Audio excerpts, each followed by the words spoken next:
Okay, तो आज हम पढ़ेंगे संघ राज्य संबंध, यूनियन स्टेट रिलेशन।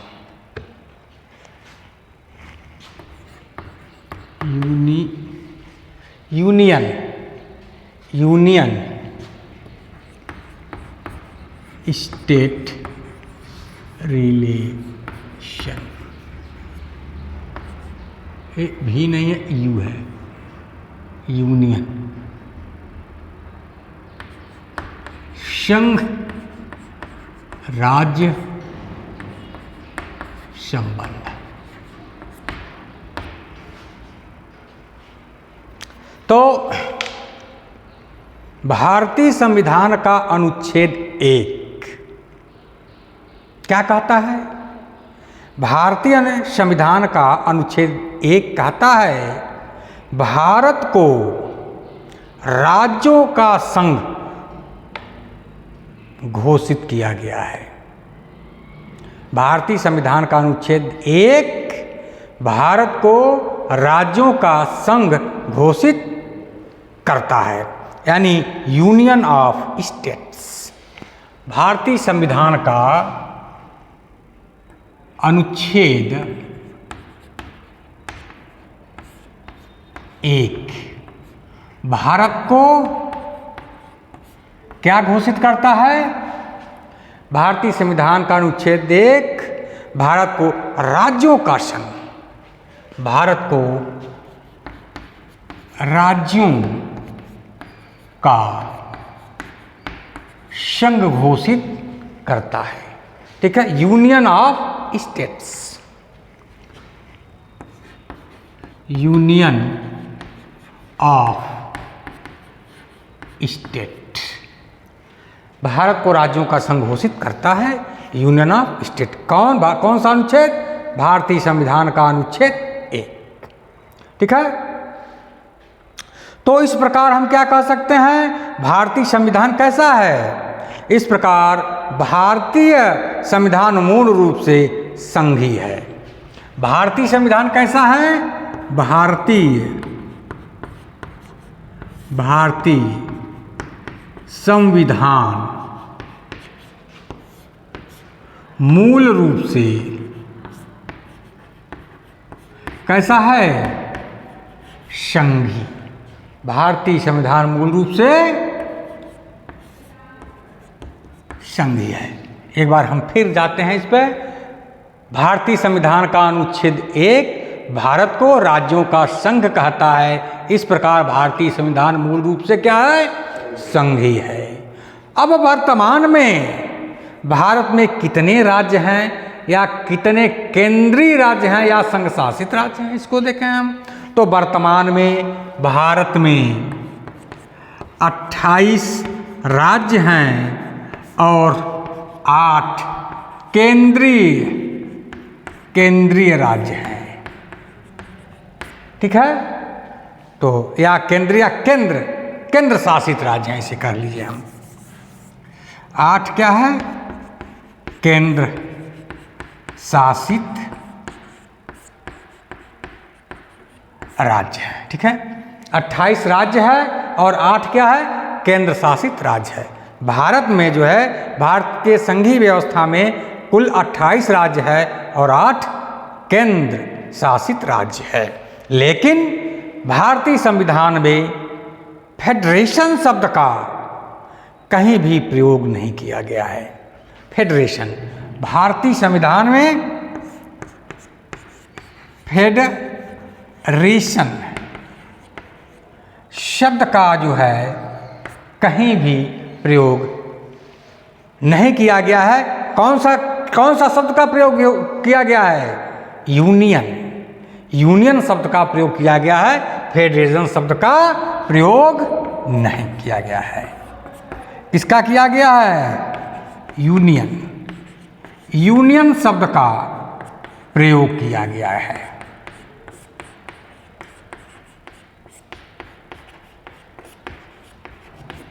ठीक है, तो भारतीय संविधान में कहीं भी फेडरेशन शब्द का प्रयोग नहीं किया गया है, यूनियन शब्द का प्रयोग किया गया है। इसका मुख्य कारण यह है कि भारतीय संघ का निर्माण, इसका मुख्य कारण यह है कि फेडरेशन शब्द का प्रयोग नहीं किया गया है, यूनियन शब्द का प्रयोग किया गया है। क्यों किया गया है, इसका कारण क्या है, इसको जानिए। इसका मुख्य कारण यह है कि भारतीय संघ का निर्माण संविधान द्वारा हुआ है। भारतीय संघ का निर्माण कैसे हुआ है, संविधान द्वारा हुआ है, किसी संविदा या समझौते के परिणाम स्वरूप नहीं हुआ है। ठीक है, किसी भारतीय संविधान का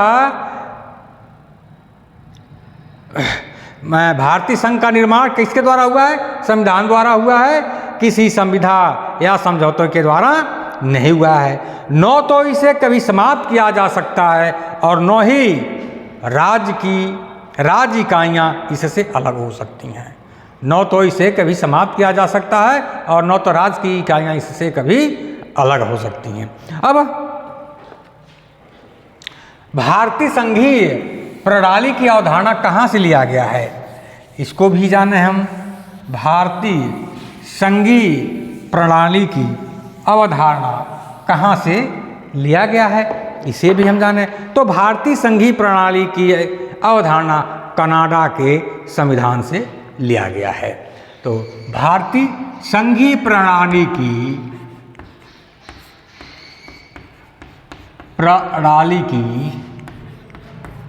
अवधारणा कहाँ से लिया गया है, कनाडा के संविधान से। भारतीय संघीय प्रणाली की अवधारणा कहाँ से लिया गया है, कनाडा के संविधान से लिया गया है या कनाडा के संविधान से प्रेरित है। क्योंकि कनाडा के संविधान की ही भांति भारतीय संविधान में सभी संघ तथा राज्यों की शक्तियों का स्पष्ट विभाजन किया गया है। क्योंकि कनाडा के संविधान की भांति भारतीय संविधान में भी सभी संघीय और राज्य की, संघ तथा राज्य की शक्तियों का स्पष्ट विभाजन किया गया है और अवशिष्ट शक्तियों राज्यों को निर्देश करके किसको दिया गया है, केंद्र को सौंपी गई है। भारत में जैसे समवर्ती सूची, राज्य सूची, समवर्ती सूची और समवर्ती सूची, राज्य सूची और अवशिष्ट शक्तियाँ, 3 शक्तियाँ हैं। तो समवर्ती सूची में तो अवशिष्ट शक्तियाँ जो है किसे दिया गया है, अवशिष्ट शक्तियाँ राज्य को केंद्र को सौंपा गया है, राज्य को नहीं सौंपा गया है।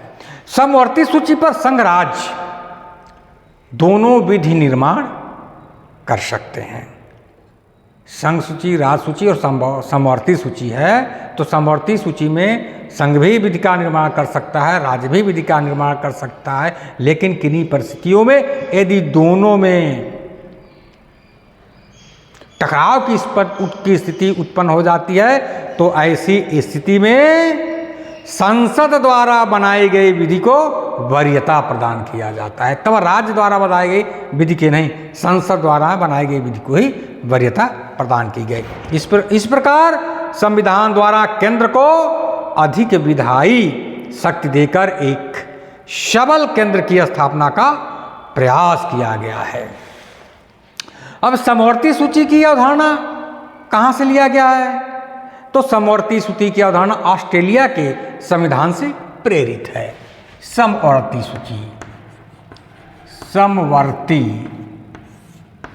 सूची ये कहाँ से लिया गया है, ऑस्ट्रेलिया के संविधान से लिया गया है। ऑस्ट्रेलिया के संविधान से प्रेरित है।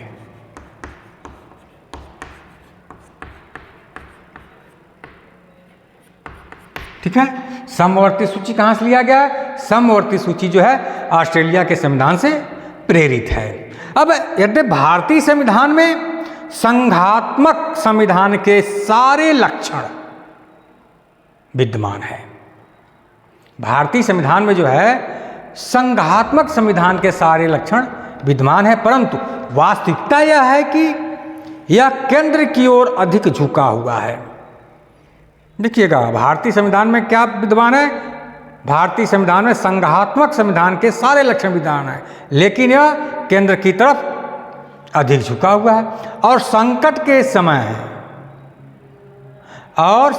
समय यह एक प्रकार से एकात्मक संविधान का रूप धारण कर लेता है। और संकट के समय यह एकात्मक संविधान का रूप धारण कर लेता है। इसी कारण कुछ राजनीति विज्ञान के विद्वानों ने इसकी संघीय प्रकृति की आलोचना करते हुए इसे अर्धसंघी अथवा एक ऐसी संविधान कहा है जिसमें केंद्रीकरण की सशक्त प्रवृत्ति विद्यमान है।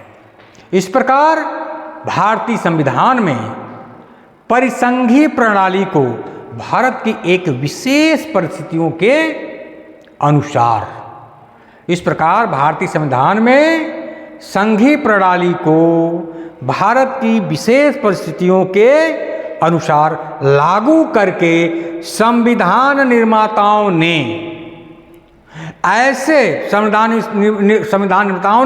इसे एक नया रूप प्रदान किया है, जो संघीय प्रणाली को पूर्ण सैद्धांतिक आधार देने के बजाय राष्ट्रहित को सर्वोपरि मानता है। यह प्रवृत्ति केंद्र तथा राज्यों के बीच शक्तियों के विभाजन से भी स्पष्ट रूप से परिलक्षित होते हैं। अब केंद्र तथा राज्यों के बीच मुख्यतः 3 प्रकार के संबंध होते हैं। अब केंद्र तथा राज्यों के बीच क्या क्या संबंध होते हैं, यहाँ दिखाई दे रहा है नहीं? केंद्र तथा राज्यों के बीच मुख्यतः 3 प्रकार के संबंध है। कौन कौन से हैं? पहला है विधायी संबंध,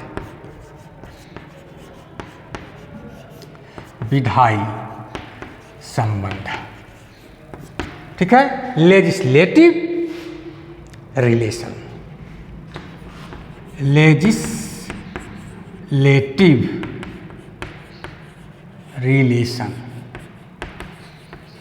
हो गया। और दूसरा है प्रशासनिक संबंध, एडमिनिस्ट्रेशन रिलेशन, प्रशासनिक संबंध, एडमिनिस्ट्रेशन रिलेशन। और तीसरा क्या है? वित्तीय प्रबंध, फाइनेंशियल रिलेशन,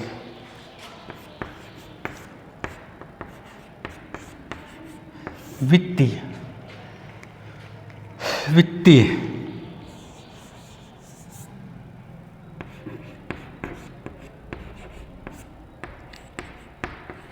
संबंध,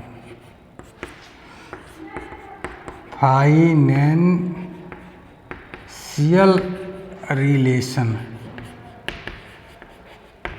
हो गया। तो केंद्र राज्य विधायी संबंधों के बारे में प्रावधान भारतीय संविधान के अनुच्छेद 245 से 255 में किया गया है।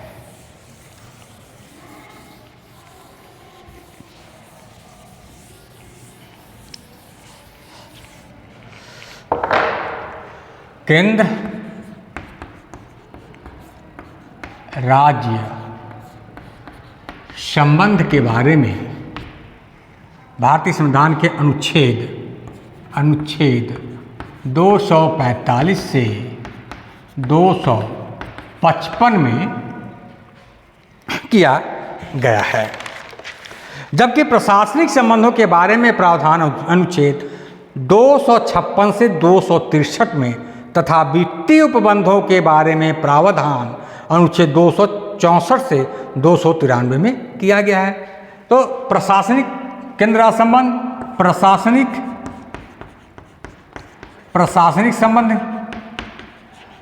प्रशासनिक संबंध भारतीय संविधान का कौन सा अनुच्छेद है? अनुच्छेद 256 से 263 है, 263। और वित्तीय मामलों में संबंध कैसा है? वित्तीय मामले में संबंध, ठीक है। वित्तीय मामले में संबंध 264 से 293, अनुच्छेद 264 से 293 में किया गया है। यहाँ यह ध्यान देना है कि न्यायिक शक्ति को इस विभाजन से अलग रखकर पूरे भारत के लिए एकीकृत न्याय प्रणाली को अपनाया गया है। धन्यवाद।